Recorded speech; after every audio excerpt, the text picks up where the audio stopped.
Yan, ang paghahanap po ng kaligtasan, ang paghahanap ng katotohanan, hindi po pera-pera ang motibo.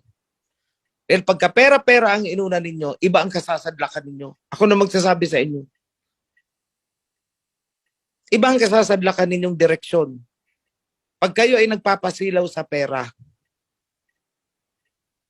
ulitin ko, yung limpak-limpak na milyon-milyon na ipinangako sa inyo, kahahanap nyo para kayong nagpuprosesyon at nagririgo doon. Pero sa kaduluduluhan ng inyong paglalakbay, ang dadatnan ninyo ay si OHC. Mark my word.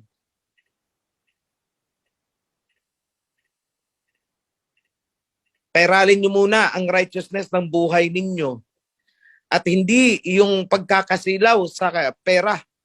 Pera lang po yan. Kaya nga, nung nagsisimula pa lang ako ng YouTube, anong sabi ko sa inyo? Hindi nyo ako kilala at hindi ninyo kilala ang pinagmulan ko. Read between the lines. Sa kaduluduluhan ng prosesyon ninyo, kay OHC kayo babagsak sa Shemite Empire. Ha, Shemite Empire!